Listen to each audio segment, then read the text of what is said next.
गर्मियों की छुट्टियों में सब कजन्स और खालाएं जमा होती हैं नानू और बाबा जान के घर। घर में होती है मस्ती, मजाक और बचपन की यादें ताज़ा। और फिर डिसाइड होता है एक ज़बरदस्त पिकनिक का प्लान।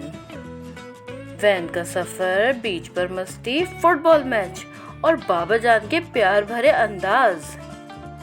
ये कहानी है एक देसी फैमिली के प्यार भरे लम्हों की, जिसका नाम है बाबा जान और नानू के घर की पिकनिक। सड़क के किनारे 2-3 कार्स पार्क हैं। घर के दरवाजे से हंसी मजाक और बातचीत की आवाजें आ रही हैं। धूप नरम गरम सी चमक रही है।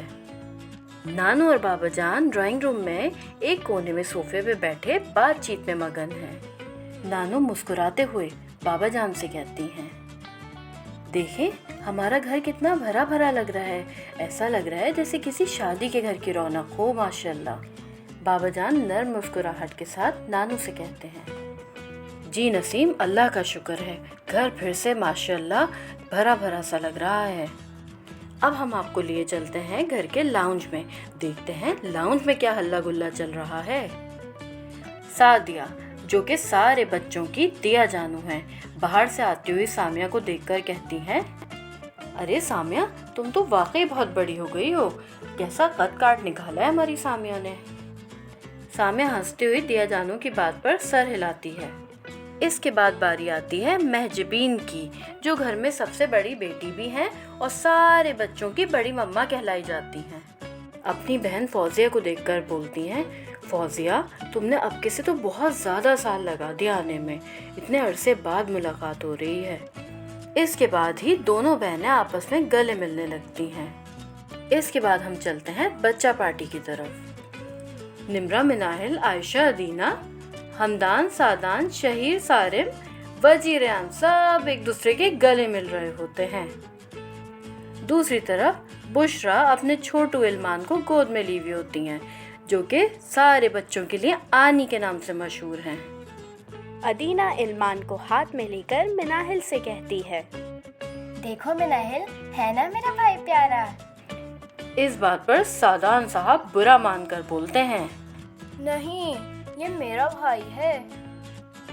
सादान की बात पर हमदान कहता है, अरे अब तुम लोग लड़ना शुरू मत कर देना। आयशा, चलो हम दोनों तो खेलने चलते हैं।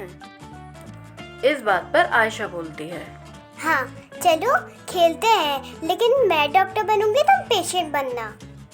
बच्चों की नोक झोंक के दौरान ही पीछे से बाबा जान की आवाज आती है, आतिफ बेटा, ये पैसे लो और सबकी पसंद के कोई चटर पटर ले आओ जाके। अब्बू की बात पर आतिफ मुस्कुराहट दबाते हुए कहता है, जी अब्बू, आप फिक्र ना करें, मैं सबकी पसंद के स्नैक्स आइटम ले आऊंगा। शहीर पीछे से आवाज लगाता है, मामू, समोसे, वो भी चटनी के साथ। सारिम कहता है, मेरे फ्राइज और कोक भूलना मत। पीछे से अदीना की आवाज आती है, और मेरे लिए तो बहुत सारे क्रीम रोल्स। सब हंसने लगते हैं। तभी रयान कहता है, वाह भाई, इल्मान का भी ऑर्डर आ गया। मामू, रयान और वजी हंसते मुस्कुराते कार लेकर निकल जाते हैं। राबी और निम्रा किचन में चाय की तैयारी कर रही होती हैं। सारे घर में चाय की खुशबू फैल जाती है। लाउंज में सब बहनें इकट्ठी बैठी होती हैं और बातें करने में मशगूल होती हैं। बड़ी मम्मा कहती हैं, यार हम अपने बचपन में कितना एंजॉय करते थे। अपने बच्चों को हंसते खेलते देख के अपने बचपन का वक्त याद आ गया। याद है फौजिया, हम सब अपने बचपन में किसी की भी बर्थडे पार्टी होती तो मेहमानों के आने से पहले सारी कुर्सियां जमा करके उसकी ट्रेन बना लेते थे। फिर फौजिया खाला बोलती है, हाँ सही कह रही हो। फिर अपनी पुरानी कॉपीज के पेजेस फाड़ के उसके टिकट बनाते और खूब मस्ती करते। इन दोनों की बात सुनकर दिया जानू हंसकर बोलती हैं, और याद है, फिर सारे मेहमान आके हमारे सर पे खड़े हो जाते और बड़ों से खूब डांट भी खाते। दिया जानू की बात पर सारी बहनें खिलखिलाकर हंस पड़ती हैं। अभी बातें चल ही रही होती हैं कि चाय आ जाती है। चाय के साथ ही मामू, वजी और रेहान सबकी मनपसंद चीजें भी ले आते हैं। इसके बाद मामू बच्चों को आवाज देते हैं, आ जाओ बच्चा पार्टी और टूट पड़ो। खाने के दौरान आनी के दिमाग में एक आइडिया आता है। यार हम लोग इतने अरसे बाद इकट्ठा हुए हैं, क्यों ना किसी पिकनिक का प्लान बनाया जाए। फौजिया खाला पुरजोश होकर कहती हैं, वाह बुशरा, प्लान तो तुम्हारा जोरदार है। आबी खाला भी बातों में एंट्री मारते हुए बोलती हैं, तो फिर हम सब बीच पर चलते हैं। समंदर की पिकनिक की तो बात ही अलग होती है। बीच में मामू कहते हैं, वैन तो मैं बुक करवाऊंगा। बाबा जान सब बच्चों की बातें सुन के मुस्कुराते हुए कहते हैं, तो ठीक है भाई, इस संडे सब सुबह सवेरे तैयार हो जाएं ताकि पिकनिक पर जा सकें। सब बच्चे बाबा जान नानू को देख के खुशी से नारा लगाते हैं, ये बहुत मजा आएगा। संडे सुबह ठंडी ठंडी हवा और हल्की सूरज की किरणें घर में आ रही होती हैं। घर में सब उठ चुके होते हैं और भाग दौड़ कर रहे होते हैं। पूरे घर में एक अफरा तफरी का माहौल मचा हुआ होता है। किचन में सबकी अम्माएं खाना तैयार कर रही होती हैं और साथ साथ अपने बच्चों पर भी चिल्ला रही होती हैं, बच्चों जल्दी से तैयार हो जाओ ताकि हम टाइम से घर से निकल सकें। मिनाहिल कैमरा लेके रेडी होती है फुल एनर्जी में। हेलो फ्रेंड्स, आज हम लोग जा रहे हैं एक जबरदस्त पिकनिक पर। पूरा खानदान, फुल मस्ती, फुल हंगामा। तो मेरा व्लॉग पूरा जरूर देखिएगा। अदीना चिल्लाती है, मिन्ना अभी तुम व्लॉग बना रही हो ना, अगर बाद में तुम्हारी कोई चीज रह गई ना तो मुझे और आपी को मत कहना। ड्राइंग रूम में सादान चिल्लाता हुआ भागता है, मेरा बैट बॉल कहाँ गया? बिना बैट और बॉल के कैसे क्रिकेट खेलूंगा मैं? हमदान हाथ में चिप्स का पैकेट लेकर कहता है, मैं तो चिप्स और जूस लेके वैन में ही बैठ जाऊंगा, किसी को नहीं दूंगा। तुम लोग करो पैकिंग। आयशा अपने बैग में डॉल और टॉवल डालती हुई बोलती है, मैं तो अपनी डॉल को भी बीच दिखाऊंगी, है ना डॉल, होना तुम हैप्पी। इतनी देर में रेहान भागते हुए आता है, अरे यार, भाईजान मेरा चश्मा पहन के वैन लेने चले गए, अब मैं क्या करूं? नानू और बाबा जान हॉल में बैठे होते हैं। सब बच्चे उनके पास आते हैं और निम्रा कहती है, बाबा जान देखे ना, मामू और बजी भाई बिना बताए वैन लेने चले गए। हमें उनसे चीजें मंगवानी थी, अब पिकनिक पर जा रहे हैं, वैन में कुछ खाते पीते तो जाएंगे ना।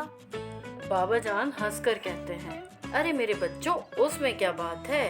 बाबा जान कल रात को ही सब बच्चों के लिए चटर पुटर का सामान ले आए थे, क्यों नसीम। सब बच्चे बाबा जान और नानू से चिपक जाते हैं और जोरदार आवाज में नारा लगाते हैं, ये बाबा जान और नानू बेस्ट हैं। थोड़ी देर बाद वैन घर के सामने खड़ी होती है। मामू और बजी आवाज लगाते हैं, सब रेडी हो जाओ, वैन आ गई है। सब घर के बाहर निकलते हैं अपना अपना सामान लेकर। बाबा जान आयतुल कुर्सी पढ़कर सब पर दम करते हैं और उसके बाद सबसे कहते हैं कि सफर की दुआ पढ़ें। सब सफर की दुआ पढ़ते हैं और उसके बाद आमीन कहते हैं। आमीन। वैन के अंदर सब बैठे होते हैं। वजी भाई स्टीयरिंग पकड़ के कहते हैं, चलो भाई सारे अपनी कुर्सियों की पेटी बांध लो, आज का कैप्टन मैं हूँ। मामू साथ वाली सीट से कहते हैं, बेटा कैप्टन बनने से पहले ब्रेक और क्लच का फर्क सीख लो। मामू की बात सुनने के बाद सारे मिलके हंस पड़ते हैं और आज की वैन के डीजे रेहान होते हैं। रेहान जबरदस्त किस्म के गाने लगाते हैं और सबको एंजॉय करवाते हैं। चलो यार, अब हम एक काम करते हैं, अपने गानों का मुकाबला करते हैं। गर्ल्स और बॉयज की टीम्स अलग होनी चाहिए, ये सामिया की सजेशन थी। इस बात पर मिनाहिल जल्दी से बोलती है, अदीना तुम तो मेरी टीम में आ जाओ, हम दोनों की खूब बनती है। आयशा क्यों पीछे रहें, आयशा भी बोलती हैं, मुझे तो वो वाला गाना बहुत अच्छा लगता है, नानी तेरे मोरने को मोर ले गए। तो मैं हमदान हूँ रेफरी, जो चीटिंग करेगा उसके चिप्स मैं खा जाऊंगा। वैन स्लो मोशन में क्लिफ्टन बीच के किनारे रुकती है। ठंडी हवाएं चल रही हैं, समंदर की लहरों की आवाजें आ रही हैं। सादान वैन से सबसे पहले कूदता है। ये बीच। हमदान पीछे से चिल्लाता है, रुक जाओ सादान, पहले चप्पल तो पहन लो। सब वैन से निकलकर क्विकली कपड़े चेंज करने जाते हैं और उसके बाद बीच पर पहुंच जाते हैं एंजॉय करने के लिए। मिनाइल फ़ोन लेकर अपना व्लॉग स्टार्ट करती है। तो देखिए फ्रेंड्स, अभी हम लोग क्लिफ्टन बीच पे पहुंच चुके हैं और हम सारे कज़न्स यहाँ पे बहुत मस्ती कर रहे हैं। तो मेरे साथ व्लॉग के एंड तक ज़रूर बने रहिएगा। आयशा फौरन एंट्री मारती हैं व्लॉग में और कहती हैं, हाय गाइस, मैं तो पानी में जा रही हूँ, बाय। वजी भाई बेबी इल्मान को कंधे पे उठाकर समंदर के पास ले जाते हैं और इल्मान भी लहरों से खूब लुत्फानंदोज होने लगते हैं। ये तो पहली दफा समंदर पे आया है, लग रहा है बीच का फैन हो गया है। सारे मिलके खाने की चीजें सेट कर रहे होते हैं तो दिया जानू कहती हैं, मैंने तो मसाले वाली स्पेशल दम बिरयानी बनाई है, खाकर मजा आ जाएगा सब लोगों को। सारे लोग खाने को एंजॉय करने लगते हैं। प्यारी समंदर की हवा, लहरों की आवाज और एक परफेक्ट पिकनिक वाइब्स होती हैं। सारिम पहली बाइट लेकर कहता है, वाह, ये तो बहुत ही टेस्टी है, मैं तो फैन हो गया। इसकी बात पर निम्रा कहती है, हाँ, तो बनाई भी किसने है? हमारी अम्मियों ने, जो कि वर्ल्ड बेस्ट शेफ्स हैं। सादान जल्दी से उठता है और कहता है, खाना तो खा लिया, चलो अब आइसक्रीम खाते हैं। चलो बेटा, अब बाबाजान तुम सब के लिए आइसक्रीम लेकर आते हैं। थोड़ी देर बाद बाबाजान आइसक्रीम लेकर आते हैं और सब बच्चे बड़े खूब मजे ले लेकर खाते हैं। इसके बाद फुटबॉल मैच स्टार्ट होता है। मामू 2 टीम्स बनवाते हैं, एक बॉयज की और एक गर्ल्स की। मैच स्टार्ट होने से पहले शहीर कहते हैं, और रेफरी मैं हूँ, जो चीखेगा उसको रेड कार्ड। मैच स्टार्ट होता है। हमदान बॉल लेकर तेजी से भागता है और पीछे सादान पीछा करते करते जोर से गिर जाता है और खेलते खेलते अदीना और मिनाहिल आपस में ही टकरा जाती हैं। इसके साथ ही फुटबॉल मैच भी तमाम होता है। थोड़ी दूर बाबाजान और नानो बेंच पर बैठे होते हैं और सबको प्यार भरी नजरों से देख रहे होते हैं। बाबाजान मुस्कुराते हुए कहते हैं, नसीम, अगली दफा पप्पे और मियाँ भाई की फैमिलीज के साथ भी ऐसा ही प्लान बनाएंगे। सब मिल बैठेंगे तो क्या ही मजा आएगा। नानो धीमी मुस्कान के साथ कहती हैं, जी बिल्कुल, वो दिन तो और भी यादगार होगा। पुरानी यादें फिर से ताज़ा हो जाएंगी। और ऐसे ही जाने का वक्त नजदीक आ जाता है। सूरज गुरूब हो रहा है, हवा में शाम की मिठास है, लेकिन जाने की उदासी भी। नानो कहती हैं, चलो बच्चों, अब घर लौटने का वक्त हो गया है। देखो कितना मजा किया आज हम सब ने मिलकर। बच्चे नानो की बात पे सर हिलाते हैं और सबके साथ मिलके चीजें समेटने लगते हैं। वैन के अंदर बैठते के साथ ही सब नींद में डूब जाते हैं। किसी का सर किसी के कंधे पे होता है। बच्चे से लेके बड़े तक सब सो जाते हैं। ये पिकनिक इख्तिताम पजीर हुई, लेकिन खूबसूरत यादें जिंदगी भर के लिए सबके दिलों में महफूज हो गई।